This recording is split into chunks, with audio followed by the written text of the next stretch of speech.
So, meron po akong tanong.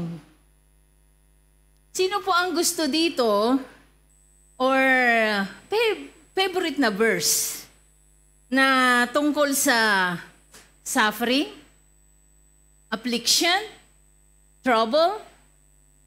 Meron po ba? Sino po ang makakapagtaas ng kamay na merong favorite nun? Halimbawa, parang wala, no? Pag sinabi kasing suffering, sino bang may gusto ng suffering? Taas ang kamay. Wala rin. Kahit nga magkasugat, no? Ayaw natin. Kasi ayaw natin ng suffering. Ayaw natin ng pain. Amen? So walang may gusto. Gusto ay verse na katulad ng Philippians 4:19. God will supply all my needs. My needs, your needs. Amen? Yan ang mga gusto nating verses. Amen? The Lord will command the blessing to bless you. Yan ang mga gusto nating mga verses. Pagdating sa suffering, dyan ka muna. Set aside natin. Ito ang gusto ko, Lord eh. Diba? So, ayan. So, let's go po sa ating message. Nakita ko na naman yung picture na yan. Ayan. So, ang ating pong message, ayan, is pang-8 na po, helping the disciple to understand a clear perspective of sufferings. On suffering pala. Ayan. Basahin po natin. Nilaktawan ko na iba kasi time na. Sabi doon, next po, therefore, mahaba ito hanggang 13 po. 1 Thessalonians 3, 1-13. So, let's read. Sabay-sabay po tayo. Therefore, when we could no longer endure it, we thought it good to be left in Athens alone, and sent Timothy, our brother and minister of God, and our fellow laborer in the gospel of Christ, to establish you and encourage you concerning your faith. You yourself know that we are appointed to this, that no one should be shaken. This application, for you yourselves know that we are appointed to this. For in fact, we told you before when we were with you that we would suffer tribulation, just as it happened, and you know. For this reason, when I could no longer endure it, I sent to know your faith, lest by some means the tempter had tempted you, and our labor might be in vain. But now that Timothy has come to us from you and brought us good news of your faith and love, and that you always have good remembrance of us, greatly desiring to see us as we also to see you. Therefore, brethren, in all affliction and distress, we were comforted concerning you by your faith. For now we live, if you stand fast in the Lord, for what thanks can be rendered to God for you all with rejoice for your sake before our God, night and day, praying exceedingly that we may see your face and perfect what is lacking in your faith. Now, my God and the Father himself and our Lord Jesus Christ direct our way to you, and may the Lord make you increase and abound in love to one another and to all, just as we do to you, so that we may establish your heart blameless and holy before our God and Father at the coming of our Lord Jesus Christ with all his saints. Amen. So let's pray po. Holy Spirit, we thank you for the reading of your words. Speak to each and every one of us. Lord, take control. Overrule, Lord Jesus, O God, what I have prepared. Hallelujah. I'm here, Lord, as an empty vessel. Use me, Lord, as you wish, O God. In Jesus' name, amen and amen. Hallelujah. Yan. Ito din daw po, pinamagatan din po ng author ay the good news that I didn't want to hear. You don't want to hear. Ito rin ang isang pamagat niya. Mapapansin natin sa Thessalonians, no, yung binasa natin kanina about affliction. Sa 1 Thessalonians 3:3, no, for you yourselves know that we are appointed to this. Amen. Sabi po yan ni Paul. Suffering, you are appointed. Brother Reggie, you are appointed to suffer. Kasi sabi niya suffering. Distress. Brother Ricky, you are appointed to this. Affliction, distress, trials, persecution. You are appointed to this. Sasabihin siguro natin, what? Bakit? Bakit, Lord? Diba? Ayan. So, ano pa man po yan? Distress, affliction, trouble, no, sufferings. Ano ang dapat nating gawin? No? Pwede kayong humanap ng magandang verse or ipalit sa verse na yan, no? Kasi sabi niya, appointed. Papunta po tayo sa, pabalik po tayo dun sa 3 para po makita nila. Sa verse 3 po. Appointed to this, sabi niya doon, di ba? Affliction, distress, suffering, hard circumstances. Parang, ang hirap naman yan, Lord. No? So maghanap ka ng gusto mong word, may problema pa rin yon. Because the Word of God is active and living. Living and active po yung Word of God. And the Word of God is only speak the truth. So hindi po natin siya pwedeng i-sugarcoat. Kung ano yung sinabi ng Panginoon, forgive your brethren, you have to forgive. Hindi, kasi Lord, siya yung nanguna eh. Siya yung sinigawan ako eh. Bakit ako mag-forgive? Diba? No.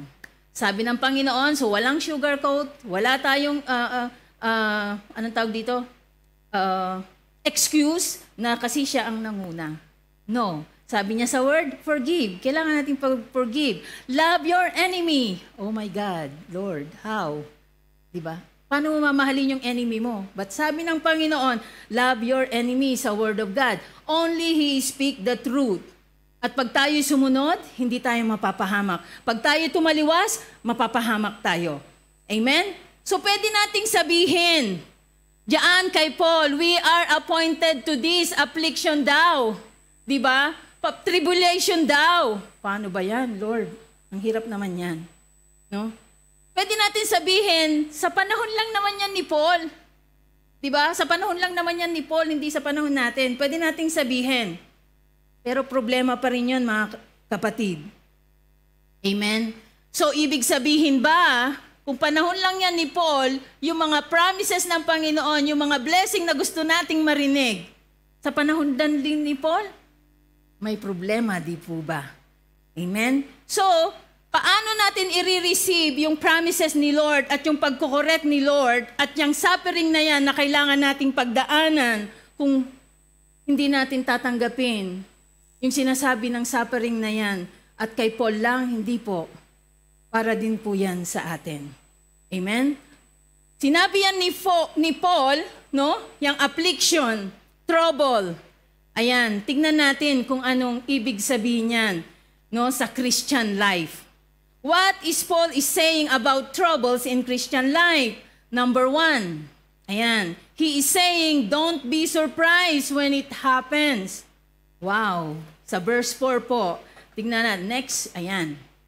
Sabi niya diyan, for in fact, we told you before, when we were with you, that we would suffer tribulation just as it happened, and you know. Ayan yung context, the trouble comes as a result of our testimony in Christ. Alam naman po natin ang nangyari kina Paul. Amen? Nung nag-spread sila ng gospel, no, spreading the gospel of salvation, they receive yung persecution. They receive po yung beaten. They receive po yung imprisonment sa jail. Amen po? So, they are persecuted. Amen? Sa panahon po natin, paano naman yun? Yung trouble. yung trials, yung suffering, no? Pwedeng yung employer mo, sinampahan ka ng kaso, nandito ka sa Kuwait. Pwedeng yung trouble natin, wala tayong civil ID. Pwede yung trouble natin, financial problem, or trial, or suffering natin. Pwede rin naman, na-lost tayo ng job, wala tayong job, tulad ni Sis Levy, 2 months nang walang salary, paano niya papakainin yung mga anak niya, di ba? Hindi ba yung trouble? Trouble yon, suffering yon. Amen? But salamat sa Panginoon, may Panginoon tayo. Bibigyan tayo ng peace at He will provide po yung ating pangangailangan at hindi niya tayo pagkukulangin. Amen? So sa panahon ni Paul po, nung time na yan, they disown. Dinisown po sila ng family. Tinaboy po sila ng family nila. Amen? At even sa community, they are not accepted. Amen? So, even yung support ng family, no? Wala na. Amen? So, napakahirap, di po ba? Ito yung sinasabi ni Paul na tribulation po. It is all about Jesus. When you follow the Lord Jesus Christ, there is suffering. Amen po ba tayo doon? Amen? When we accept Jesus Christ as our Lord and Savior, tinanggap na natin siya sa ating buhay, no? And testifying and proclaiming the good news of salvation po. Katulad din po ni na Paul, no? Makakatanggap din po tayo ng persecution. Nung bago pa lang po akong Kristiyano, bagong-bago pa lang, babasa pa ako ng Bible, tinatago ko po siya. Kasi nahiya po ako. Kasi yung mga kasama ko, ako taga-tagay ng tapos bigla ako magbabasa ng Bible. So parang hindi siya, oops. So, ganun. So, magbabasa ako, nakatago yan. Then, kasi sasabihan po nila ako na, oh, nagbabasa ka na naman. Baka lumampas ka sa langit. Ayan. Or magkaroon ka ng pakpak. Ayan. Diba? So, mahirap pong lumakad sa Panginoon. But napaka-exciting po. When the Holy Spirit speak to you, exciting po siya. Kasi minsan makikipagtalo ka sa Holy Spirit kahit ayaw mo. Kasi apektado yung gusto mo. Ayan. Sa kanila po, kay panahon ni Pastor Paul, ni Apostle Paul, ayan, unang-una na, no, sa atin pong mga believers right now, we cannot compromise. Di po ba? Hindi natin pwedeng i-compromise yung salita ng Panginoon. Tulad na lamang po sa trabaho, inutusan ko po yung gagawa ng tile sa basement 2. So ginawa po niya. Then yung director dumating. Sabi niya, wag mong gawin yan. Sabi niya, tumigil ka na dyan. Sabi niya. Hindi siya pinakinggan kasi hindi siya kilala. Ako yung nagsabi sa kanya, so dire-diretso lang siya. So ngayon, galit na galit ang aming director. Tapos, pagdating niya po sa aming meeting, tatawagan niya yung engineer na tatanggalin daw yung nagtatrabaho doon. Sino kaya yung nagtatrabaho? Isa lang naman yung pinatrabaho ko, yung nagtatiles. Tapos sabi kung ganon, nakaano na po kami sa meeting. Nandun na po yung mga manager dun sa meeting.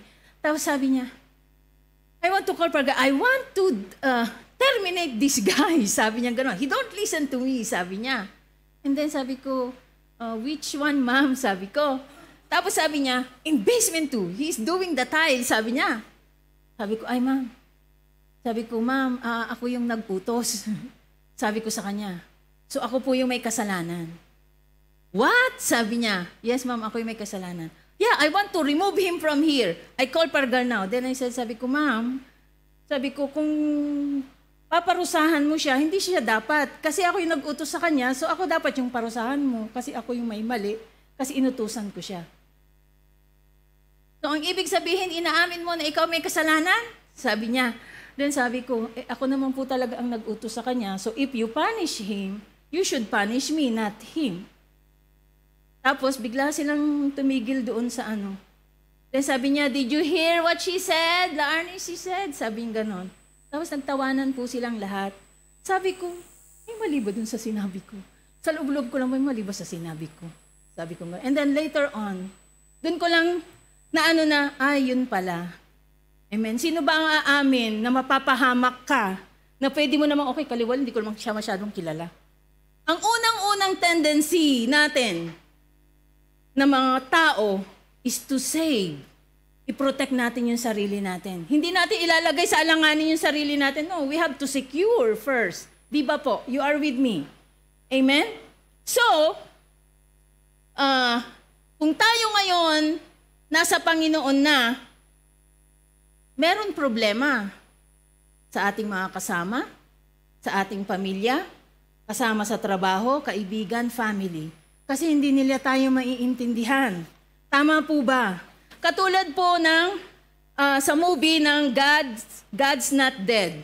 Nag-share po siya ng gospel sa kanyang student, share the Bible, and then na-trial po siya.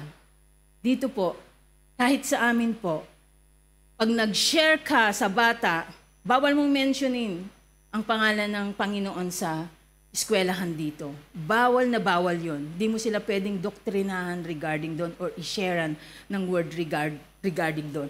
Tatanggalin kanila sa trabaho. Amen? So yung iba po, anong gagawin? Aalis na lang sa trabaho. Di ba po? Kasi hindi nila kayang gawin yung mga bagay na yon. So maaaring ang sitwasyon ni Paul, no, noon, iba din sa ating sitwasyon ngayon.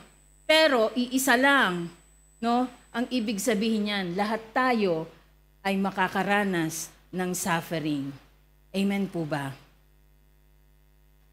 Sa 2 Timothy 3:12, sabi niya, in fact, everyone who wants to live a godly life is in Christ Jesus will be persecuted. Ayan po, will be persecuted. No? If we want a godly life in Christ Jesus, we will be persecuted.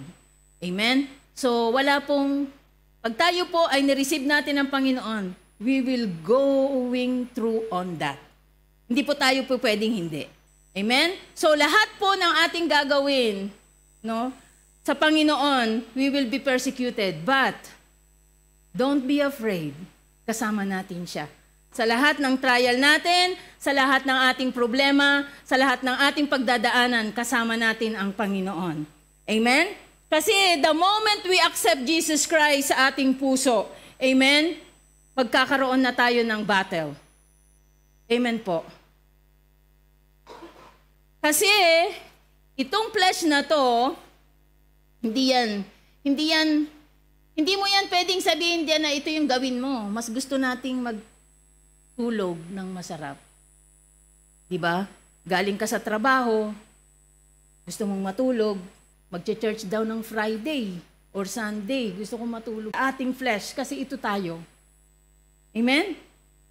So every day is already a battle. No? So even in physical realm, pag pinili mo na mag-choose ka in between, susunod ka ba sa Panginoon or susunod ka sa flesh mo, it's already a battle. Amen? So tingnan po natin sa 1 Peter 4:12. Dear friends, do not be surprised. Sabi niya, at the fiery ordeal that has come on you to test you as though something strange will happen to you. Amen? Parang sinasabi dito ni Peter, is not strange that we will suffer. Sabi niya diyan, that things for the glory of God. Huwag kang magtaka, kapatid. Tapikin mo yung inyong katabi.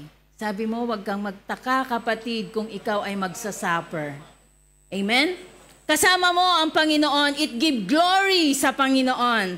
Amen? Sabi ni Apostle Paul na hindi na to bago.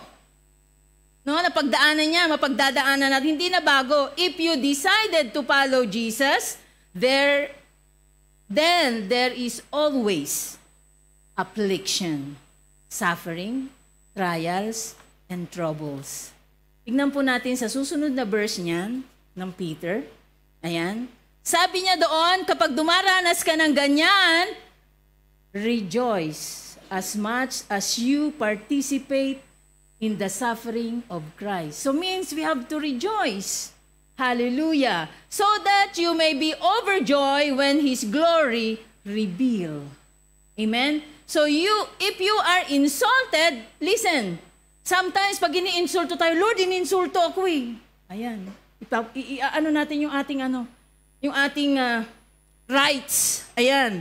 Because of the name of Jesus Christ. If you are insulted because of the name of Jesus Christ, sabi dyan, hindi ako nagsabi, sabi ng Biblia, you are blessed. Sabihin mo sa katabi mo again. Pag ininsulto ka, dahil sa Panginoong Jesus, you are blessed. Hallelujah. Amen? For the Spirit of the glory of God rests on you if you suffer. Ito naman ang nakakalungkot. If you suffer, you should not be kind of criminals or even a meddler. Yan ang nakakalungkot. Huwag naman po tayong mag-suffer ng dahilan dyan sa murderer. Hindi naman ako murderer eh. Yan, nag-gossip lang ako. Nag-slander ako sa aking mga kapatiran. Diba? Tumingin ako ng hindi maganda sa aking kapatid. That is already suffering. You are suffering in the holy, yung kasalanan. Amen? Tumingin ka, ay, ang pangit naman. Sa loob mo lang, hindi mo sinabi, ang pangit naman ng damit niya. Ay, lagi na lang yun ang damit niya. Bear that name. Amen? So may dalawa pong suffering dito sa verse na ito ng Peter. Ayan, first is suffering because of your own, yung ating kasalanan. Amen? We suffer on that. And the other one is, we suffer dahil sa pangalan ng Panginoong Jesus. Amen? So, if we participate sa Panginoon, we should suffer. Hindi po tayo makakaligtas dyan. Pero sabi niya, the commitment, the commitment, to Christ, it endures it joyfully. Amen? Kasi alam natin that the reward is there, ang Panginoon. Amen? Kaya, we are blessed. Amen? So, bibigyan ka din naman ni Lord ng endurance pagdating na doon sa troubles, sa testing, sa trials na ating pagdadaanan. Amen? Hindi ka mag-isa, kapatid. Sabihin mo sa iyong katabi, hindi ka mag-isa, kasama mo ang Panginoon. Sa lahat ng iyong pagdadaanan. And then, kung tayo po ay gumawa ng kasalanan, tao lang, kadalasan, nasasabi natin yon, kailangan nating i-deal. Di po ba? Hindi po pwedeng nakagawa ka ngayon, natulog ka na, hindi ka na pala magigising kinabukasan, so saan na tayo pupunta? So kailangan, magpalinis tayo sa Panginoon. We have to repent. At wag na natin po uling balikan or gawin. Amen? Talikudan na po natin. So, amen, we have to repent. And then, what is saying about trouble in Christian life? Paul, the second, he is saying, watch out for the tempter in those situations. Ayan. Sabi niya dito sa verse 5. Ayan. Paul's place on that word in that verse, the tempter had tempted you. Ayan. Sino kaya yung tempter dito? Sino? Ha? Yes. Amen. Salamat po sa aming mga mababagandang kapatid. Amen. He tempts us. Amen. So siya yun. Siya yung magtitempt sa atin. Sa ating trial and testing, si Satan darating. Lalamunin ka. Amen. Katulad ni Jesus Christ when He was in the wilderness for 40 days in fasting, prayer, and heto na. Gutom si Jesus Christ. He is weak. Anong ginawa ni Satan? He is watching. Anong ginawa ni Satan? Dumating ang Satan. At tinempt niya si Jesus Christ. Sabi niya, oh, gutom ka, kaya mong anuhin yung batong yan, gawin mong bread. Wow. But dahil ang Panginoong Jesus, He is the Word, then He give the Word to Satan. 3 beses, di ba po? Magpatihulog ka dyan, sabi niya ganon, at sasapuhin ka bago pa lumapag, lumapag yung paa mo sa lupa o masanggi, sasaluhin ka ng mga angels. Wow, ang ganda, di ba? Alam niya yung word, twist. Amen? Sabi niya, ibibigay ko lahat sa iyo ang kingdom na ito. Just worship me. Wow. Galing ni Satan, ano? Pero sabi ng Panginoon, only God ang i-worship, no other than. Amen? So, napagtagumpayan yan ng Panginoon. Amen? Even si Eve, ayan, tinempt din ni Satan. Kung si Jesus Christ, no, ay tinempt ni Satan, how much more tayo mga kapatid? Amen? So in times of our affliction, trial, problem, trouble, doon tayo mahina, doon siya darating. Titignan ka lang, uy, grabe yung level ng kanyang faith. Ngayon, no, hindi, mamaya, babantayan kita. Kung kailang mahina ka, doon ka niya susunggaban. Doon ka susunggaban. Even hindi ka nagsasalita sa kilos mo, makikita yan ni Satan. And then doon ka niya susunggaban, magugulat ka na lang, nakuha ka na pala niya. Amen? Nandoon, opportunist kasi siya. At ma-strategist siya.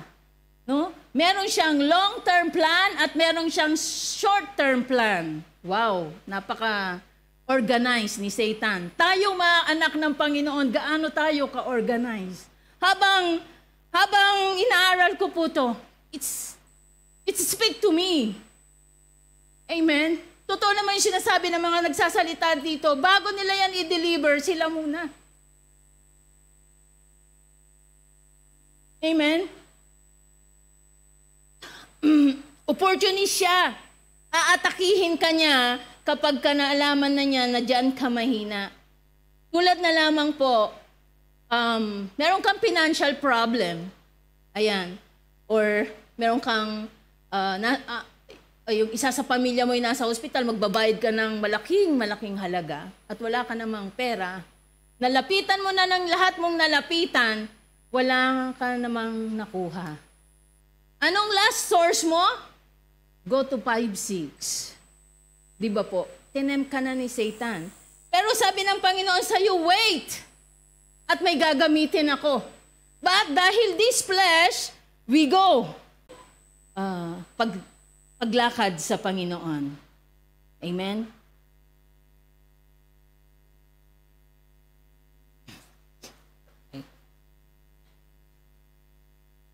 Sabi niya sa Luke, when the devil had finished all this tempting, he left him until an opportune time. Amen?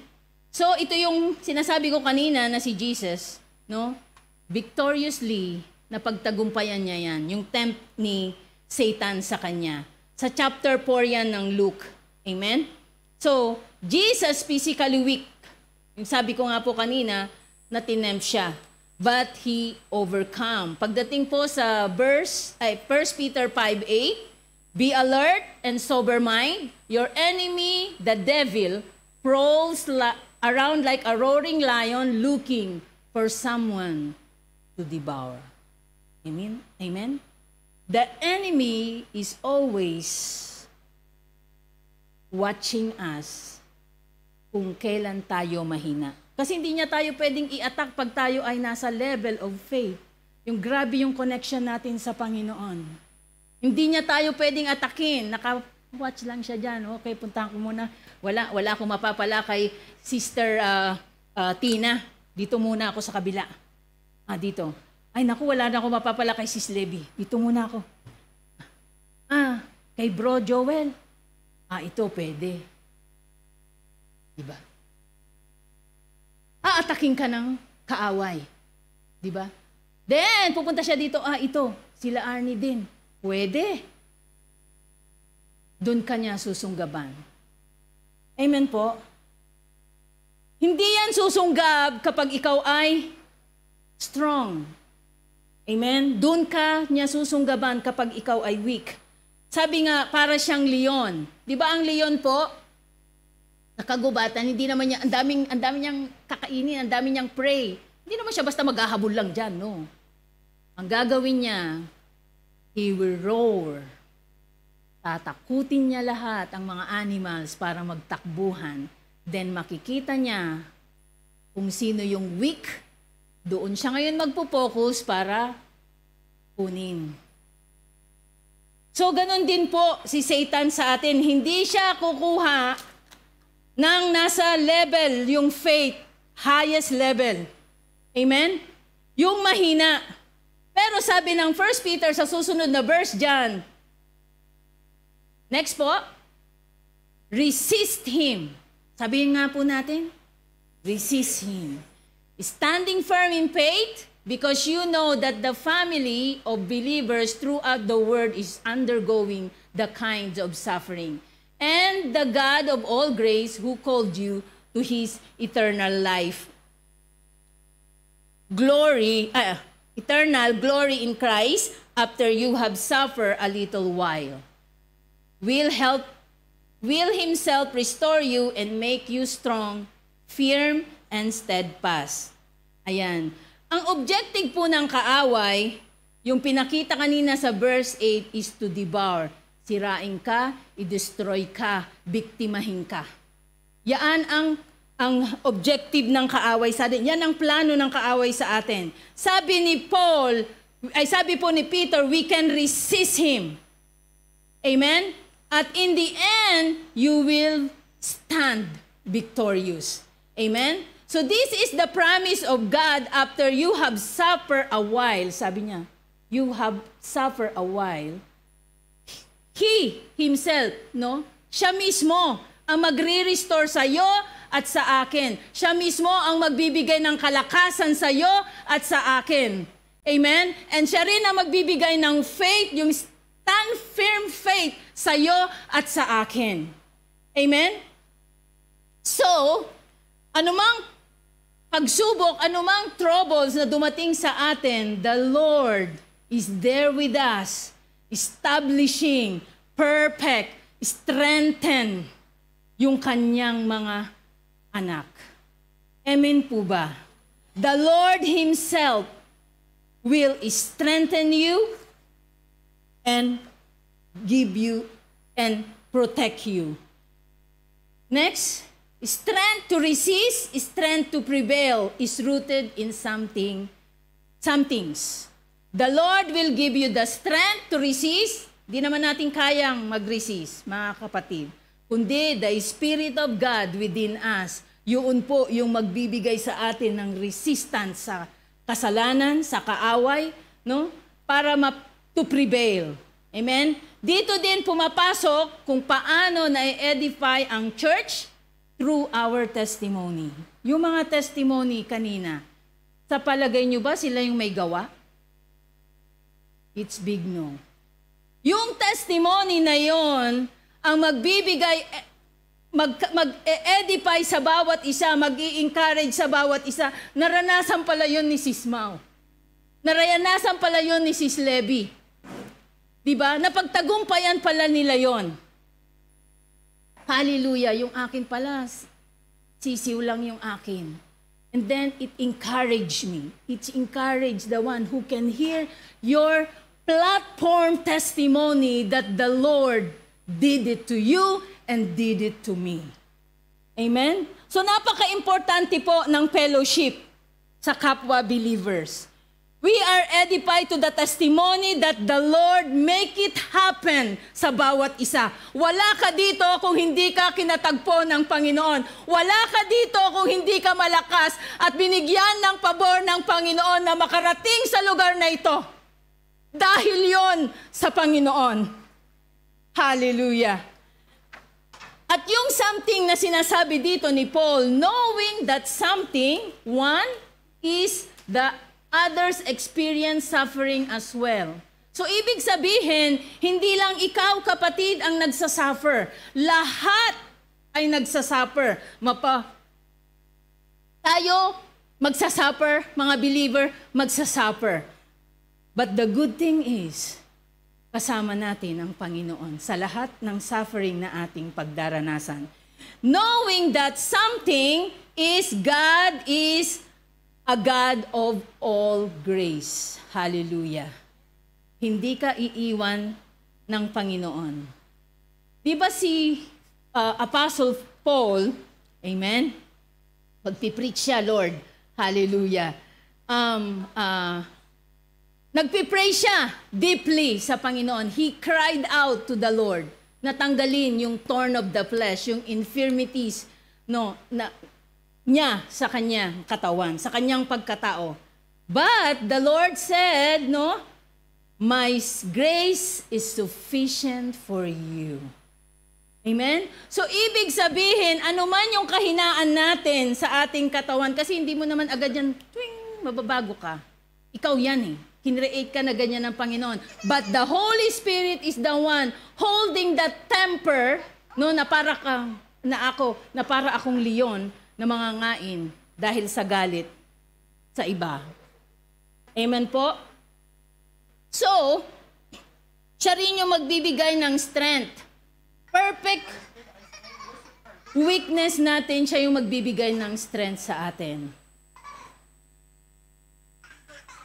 And victory doon sa suffering, sa temptation at affliction and trial na ating pagdadaanan. Yung grace ng Panginoon, siya yung mag-i-empower sa atin. Amen?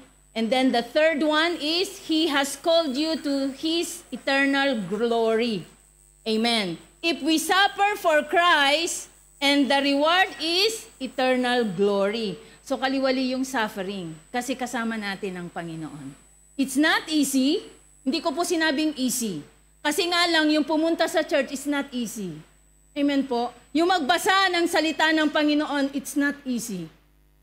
Yung mag-pray, it's not easy. Na alam naman natin, when we pray, the Lord will answer us. Pero, it's not easy.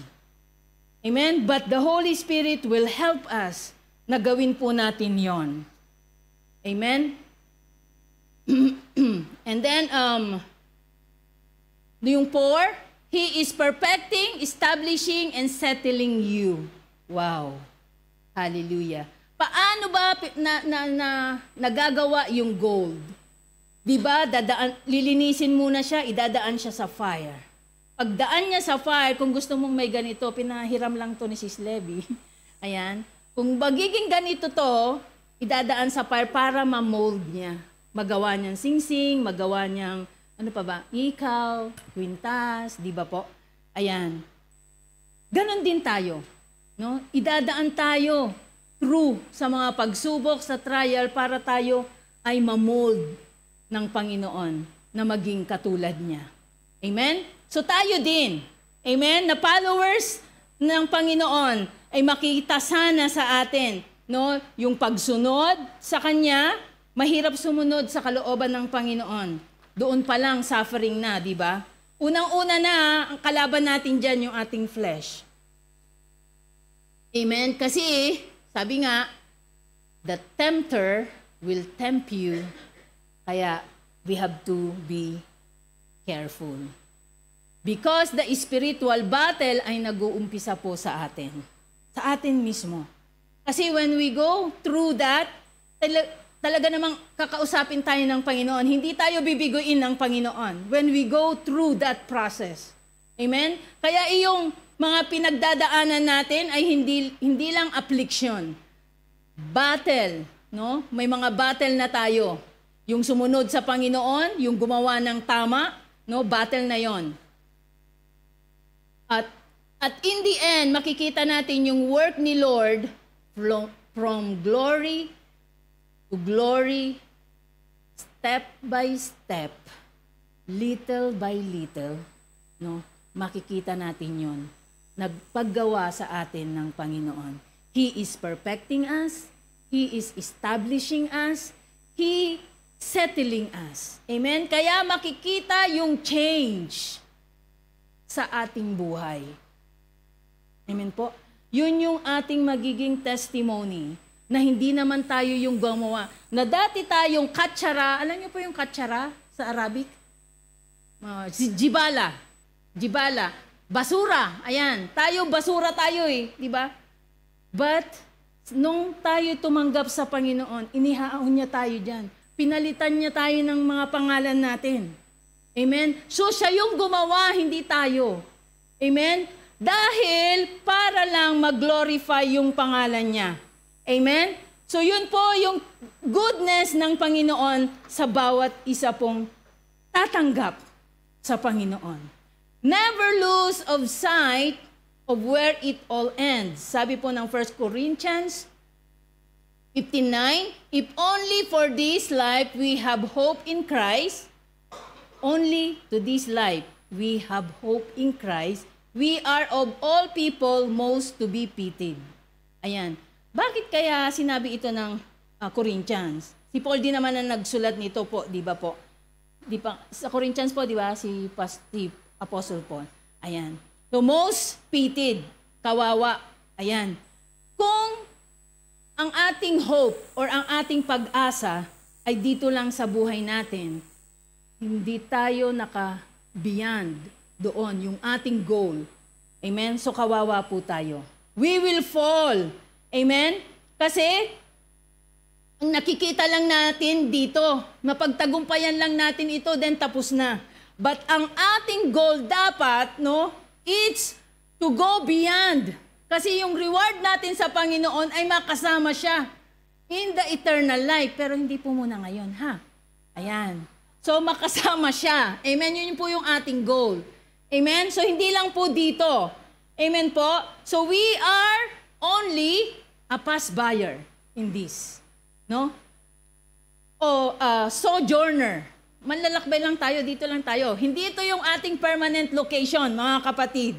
Pansamantala lang tayo dito. Ang ating tunay na lokasyon in the eternal life kasama ng Panginoon. To praise Him, worship Him sa ating mga buhay. Amen? So this is not, pass buyer lang tayo dito. Manlalakbay lang tayo dito. Amen? So, dapat yun yung ating maging goal na tayo ay makarating at makasama ng Panginoon. Yun yung ma-foresight natin, no? Na makatawid tayo hindi lang dito, but doon nakasama ng Panginoon. Amen? So, the Lord comes. When the Lord comes, He will find you and I faithful to Him. When He comes, again, uulitin ko po, He will find you, sabi mo sa kapatabi niyo, He will find you still faithful unto Him. Amen? Because the resurrection of Jesus Christ in the heavenly realms, no? Beyond the reward of this life. Amen? So kasama natin doon ang Panginoon. Amen? Never lose sight of where it all ends. Ayan, sabi diyan, but as for me, si Asaph po yan. Amen? Sabi ni Asaph, but as for me, my feet had almost slipped. I have nearly lost my foothold. For I envied the arrogant when I saw the prosperity of the wicked. They have no struggles. Their bodies are healthy and strong. They are free from common human burdens. They are not plagued by human ills. Therefore, pride creeps in. Pride is in their necklace. They clothe themselves with violence. Ayan si Asaph. Parang ako yan. Amen? Parang ako yan, si Asaph. Bakit, Lord, pinagpapala mo yan? Manluloko naman yan eh. Bakit, Lord? Yung nagpa-5-6, yung mga nagpapautang na yan, minsan yung arawan pa po, meron pang ganun daw eh. May bago ngayon, yung arawan. Pag hindi mo nabayaran, sa susunod na araw, may tubo na naman yun. Ayan. So sila, kumakain ng masasarap. Amen? Marami tayong complain, marami tayong sa Panginoon na katulad ni Asaph. Katulad ko si Asaph. Amen? Feeling kasi dito ni Asaph, hindi siya yung head, siya yung tail. Feeling lang niya. Ayan. Feeling din niya na bakit yung mga wicked or ungodly ay may advantage, no? na napaprosper. Then yung ungodly, parang wala lang. Parang yun pa yung nagsasuffer. Ayan, sabi dun sa verse 2 and 6, natanong niya ang Panginoon sabi niya sa Panginoon, my feet had almost left. I have nearly lost my foothold. Sabi niya dyan, sabi niya kay Lord, Lord, ganito ang nangyari sa akin. I envy them, the arrogant. I saw the prosperity of the wicked, pero ako naghihirap, Lord. Sila hindi nag-i-struggle, but ako nag-i-struggle, Lord. Sila kumakain ng masasarap, pero ako hindi, Lord. Bakit sila walang sakit, strong and healthy? Bakit sa pamilya ko may mga sakit, hindi strong and hindi healthy? Yan yung sinasabi ni Asaph at yan din yung sinasabi natin every time sa Panginoon. Sila ay free from any illness, human illness. Bakit ako, Lord? Yung mga affliction, yung mga yan, yung mga troubles. Bakit, Lord? Anak mo kaya ako? Sometimes nagiging prideful tayo. Mga kapatid, pag tayo na, pag tayo na yung nakasenter at inisip natin yung sarili natin, there is something wrong on that. Kasi hindi po pwedeng tayo, ako. No! Yung iba, kasi yun ang gusto ng Panginoon sa atin. Magiging selfish kasi tayo. Pag tayo, ako pala. Ako lang lagi. So yan yung sinabi ni Asaph at yan din ang sinasabi natin. Bakit ganun, Lord? Time nagtatanong tayo sa Panginoon, Lord, ang sama-sama naman ng ugali ng boss ko. Pero, siya pa rin yung inilagay mo dyan. Bugsh! Sapul ako doon. Sino yung sapul doon? Yung supervisor ko, ang sungit-sungit, wala nang ginawa, kundi ako sigawan. Ako na lang ang nakita. Bakit naghihirap pa din? Nagbibigay naman ako ng tithes. Wala naman pinagkulang ang Panginoon sa nagbibigay ng tithes. Amen? Punta po ako sa tithes. Wala pong pinagkulang ang Panginoon na nagbibigay ng ikapo. Kung kayo ay may sweldong 200 KD, 20 KD ang tithes nyo, puwera pa ang offering. Wala pong pinagkulang ang Panginoon sa nagtapat na nagbigay ng tithes. Ang problema, gusto niyo pong marinig? Ang problema ay nasa atin. Dahil yung 10% binigay natin sa Panginoon and then tayo yung 90. Nasa atin ang problema. Hindi natin alam kung paano i-handle ang problema. Uy, may red sale sa Alcoot. Wow, may sale sa IKEA. Wow, may sale sa Red Tag. Nagka-sale, pumunta tayo doon, then nakuha natin. Hindi naman natin naisuot kasi malaki. Ay lumiit. Kasi lumaki na pala tayo. Di ba? Ay masakit. Pangit pala sa paa. Masakit. Hindi na natin sa sapatos. Sayang, di ba? So tayo po ang may problema, mga kapatid. Amen? Bibili tayo ng masikip pala. Buti na lang to, malaki nung binili ko, so naisuot ko na ngayon. Aray ko, matagal po na to. Ayan, sorry. Ayan, di ba? So, nawala tuloy ako. Ayan.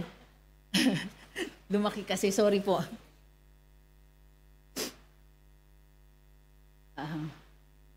Tayo po ang may problema. So, kailangan po natin ng disiplina, kung paano po natin hahawakan yung ipinagkatiwalang pagpapala ng Panginoon sa atin.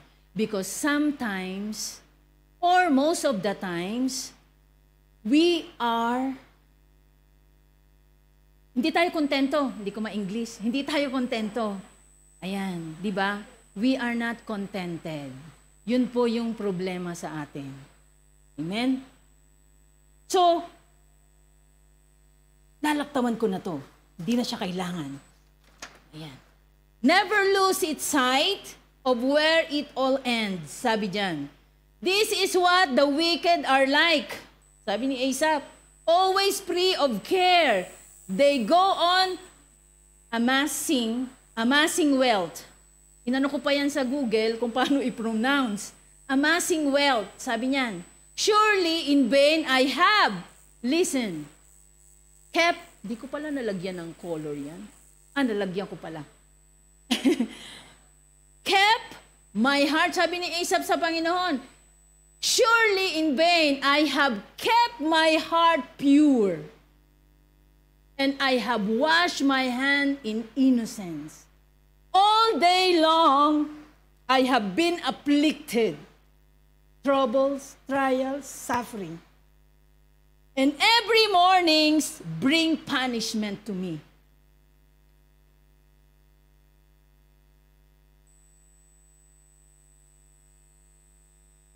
Wow. Yan yung sinabi ni Asaph sa Panginoon. I have been afflicted. Feeling niya, bakit ako, Lord, nahihirapan? Bakit ako yung nagsasuffer, Lord?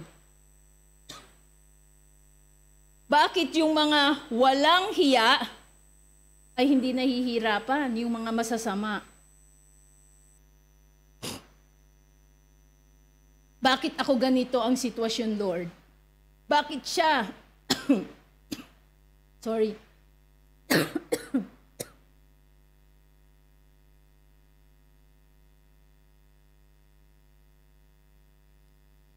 Napaka-hardworking ko, bakit siya yung na-promote?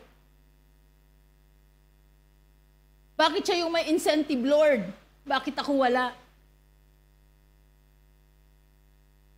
Siya, Lord, nagko-compromise, pero siya yung pinagpapala mo. Ako, sabi niya dyan, Lord, I kept my heart pure. Sabi natin sa Panginoon, Lord, anak mo ako. Sabi natin sa Panginoon.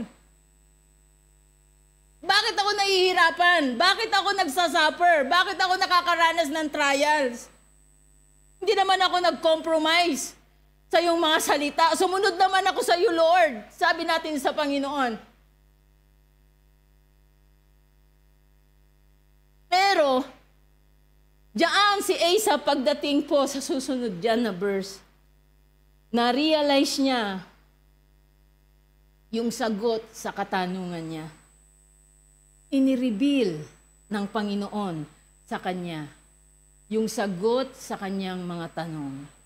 Sabi niya sa Psalm 73, verse 17 to 19, never lose sight of where it all ends. Sabi niya doon, gusto ko pong basahin natin. Till I entered the sanctuary of God. Sabi niya, till I entered the sanctuary of God, then I understood the final destiny. Surely you will place them on slippery ground. Pabasa po.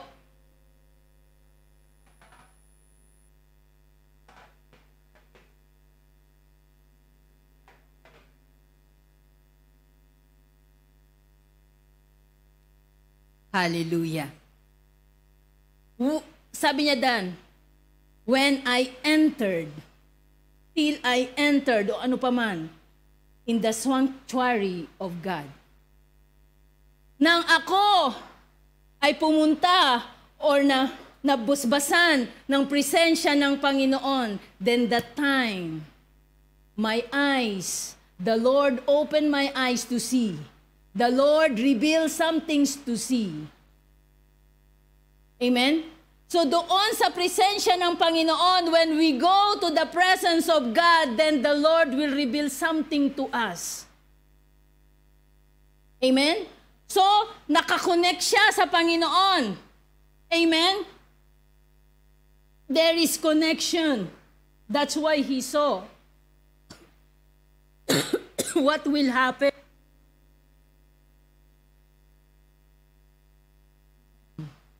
Akala ni Asaph, siya yung kawawa. Pero sila pala, He-reveal sa Kanya. Sometimes ganun tayo. Hindi kasi natin nakikita kung ano yung end nung sitwasyon na yon. But ang alam lang natin, sabihin ito sa Panginoon. Yung suffering natin, bakit ganun, bakit ganito? Amen? Bakit ganun, Lord? Ako lang ang naghihirap. Bakit ganito, Lord? Bakit ganun, Lord? Pero makikita natin dito, no, yung promise ni Lord, mas higit tayong magkakaroon ng kalakasan. We have to enter in the sanctuary of God. We have to enter in the holy presence of God. Amen po ba tayo doon? Para hindi po natin makita yung kakulangan natin, akala natin tayo yung kulang, tayo lang yung nagsasuffer on that, no? Kailangan, how do we go or how do you enter to the sanctuary of the Lord? Unless, sabi nga po doon nung Friday, this body is the temple of God. I was amazed po doon sa preacher natin nung Friday. Isang araw. Diba? This is the temple of God ng Panginoon.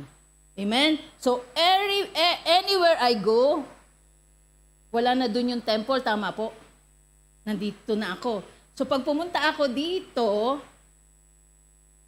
nandito na ang temple. Tama po? O nandoon pa rin? Nasaan na po? Nandito na. Katabi ko na si Sisa Army. Ayan.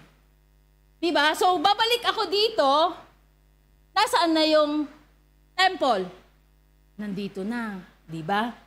So, this temple of God should be a house of prayer. Amen? Because we cannot enter to the sanctuary of God kung hindi tayo magpipray. Hindi tayo makakapunta sa sanctuary ng Panginoon kung hindi rin tayo magbabasa ng salita ng Panginoon. Amen po. So this temple, anywhere I go, this is the temple of God, a house of prayer, a church, a house of prayer. Saan ka man papunta, a house of prayer. Everything po, then the time we enter to the sanctuary of God, kaya hindi po natin sasabihin, bakit siya lang yung nabibless, bakit siya may sakit, ako, bakit siya walang sakit, ako meron. Bakit ako may struggle sa finances, bakit siya wala. Bakit siya yung na-promote, bakit ako hindi. Kasi ipapakita sa atin ng Panginoon that you are blessed because you are my child. Hallelujah. Through prayer, po, and when we kneel down sa Panginoon,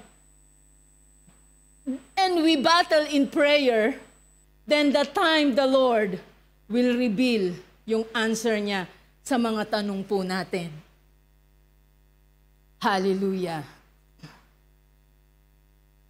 The difference lies at the end of the matter is one end is the terror and the destruction.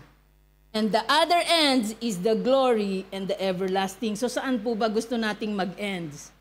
Sa destruction po ba? O sa everlasting joy of the glory of God? Amen? Di ba sa joy at sa glory ng Panginoon? Amen? So napakabuti ng Panginoon. Yung philosophy po natin, for us, na hindi natin titignan lang yung nangyayari sa ating paligid, no, sa ating pamilya o pamilya natin. Kaya lagi po nating sinasabi sa atin ng mga tumatayo po dito, yung mga pastor po natin, look unto Jesus. Kasi pag titignan natin ang bawat isa, hindi tayo makakalakad. Kung titignan natin ang bawat isa, mapupol tayo, then hindi na tayo babalik. Amen? Kung titignan natin ang bawat isa, may flaws po tayo because we are not perfect. On process po yung pagmumold sa atin ng Panginoon. Iisa lang ang perfect. ang Panginoon lang. So hindi po tayo magiging perfect. So titignan natin ang isa't isa. And then hindi tayo makakatagal. Mapipel lang po tayo. And then maghahanap tayo. And then ganun pa rin yun. The same. Kaya sinasabi sa atin ng ating mga pastors, no, mga leaders, focus to Jesus. Hallelujah. And number 3, we are to pray for encourage and one another in such situation. Amen? So, Paul addresses the whole group.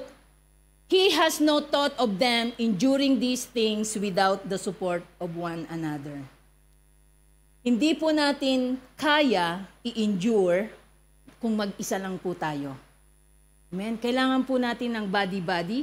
Kailangan po natin ng may mapagsabihan kung ano yung nasa sa loob natin para po kung gusto nating gumawa ng mali, merong magko-correct po sa atin. So bago pa po natin gawin dahil dun sa body-body natin, no, dun sa ating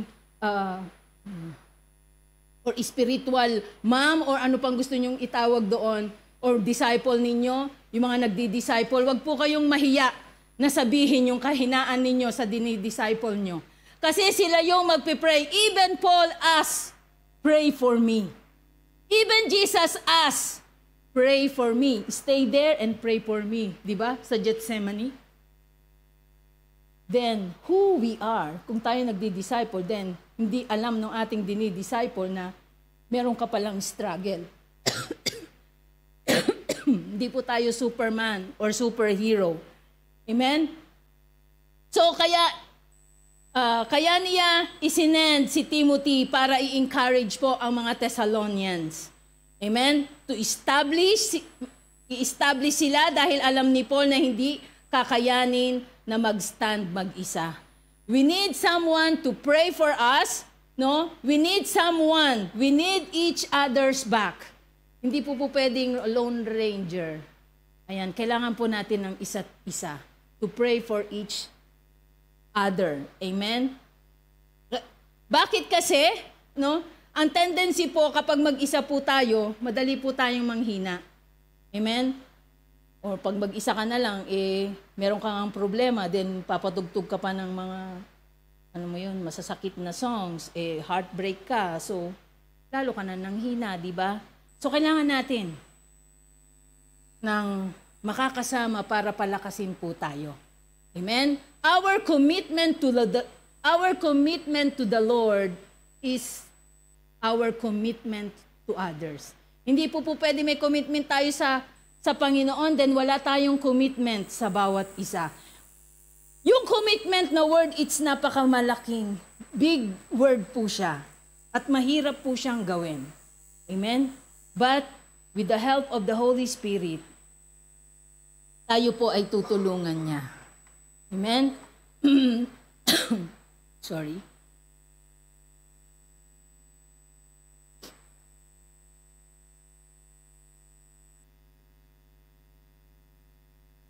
Sabi po dito ni Paul, prayed for those people and asked them to pray for him. Sabi niya dyan, number 1, next, he prayed that he himself might go help them in their faith. Ayan. Gusto man ni Paul na puntahan at balikan sila, no? Bisitahin sila ni Paul. Ayan. Gusto naman niyang gawin yon. Amen. But meron siyang bagong ginagawa si Paul dito. Then sabi niya, he prayed that the love they were experiencing would abound more and more para mas higit silang magpalakasan sa isa't isa. Amen? Di ba po pag mahal natin ng isang tao, kahit ano po yung kahinaan niya, kahit ano, gaano po yung ugali niya, mapagtitiisan po natin. I experience po yung time na wala po yung pagmamahal ko, wala na po siya ngayon, nasa langit na po siya. And then nag-confide po ako kay mama. Sabi ko, ma, ito ito yung ano ng aking kapatid. Alam po nila yung namatay na yon, then nawala po yung aking pagmamahal sa kanya. So lahat po ng gagawin niya, naiirita ako. Di ba? Si Elisa po yung tinutukoy ko dito. So naiirita ako, later on, nawawala na pala yung pagmamahal ko sa kanya. So lumapit ako kay mama para sabihin, ito yung aking mga complaints sa aking kapatid. Kasama ko po siya sa room. Close po kami. Ayan. All of a sudden, nawala yon. And then, akala ko, kakampihan ako ni mama. Hindi niya ako kinampihan. What is this, ma? Sabi ko, ako pa galit. Diba? Kasi sabi niya, no, kailangan mong intindihin siya, unawain siya, ganyan. What is this, ma? Sabi ko sa kanya. Iniwanan ko. Kinat ko yung phone. Kasi ayaw ko yung kanyang advice. And then, later on, pumunta ako kasi nasa trabaho ako nun, kasi sobra na po yung bigat ko. Kasi gusto ko na po siyang saktan. Yun po yung, kasi nawala na pala yung love ko. At hindi ko siya na-notice. Ganito yung nangyari. Pumunta ako doon sa set-upan namin sa Salmia. Tinawagan ko si Pastora Hazel. Hindi pa po siya pastora noon. Sabi ko, Pastora, Hazel, sabi ko, tingnan mo ito. Tumawag ako kay Mama, ganito. And then, all of a sudden, kay Mama galit ako Pagdating po kay Pastora Hazel, nag-explain siya. Sabi niya sa akin, ako nga na mas matigas yung ulo. Napagtiisan mo nga Hindi ka nga sumuko sa akin. Tapos si Ate Elisa, susuko ka sa kanya. Alam mo kung bakit? Kasi yung pagmamahal mo sa kanya, nawawala na din. I was tears po. Umiiyak ako sa kabilang line. Pero nung unang line, galit ako kasi hindi ako kinampihan. But nung kinausap ako ni Pastora Hazel, then na-realize ko, Lord, nawala na pala yung pagmamahal ko sa kapatid kong ito. Ayan. So when there is love, kahit ano pang kahinaan, kahit ano pang worst na attitude ng ating mga kapatid, maiintindihan natin sila at papaliwanagan natin sila ng maayos. Tama po ba? We pray that they would stand firm, ready for the coming of the Lord. Paul didn't just pray out of religious obligation. He prayed for them, followed out of his love for them. Yung pagmamahal po. Kaya po, nagawa yan ni Paul. Lesson for yung ating pong lesson for life, don't be caught by surprise or off guard. Beware of Satan's schemes. There is something good that can, pakibasa po lahat,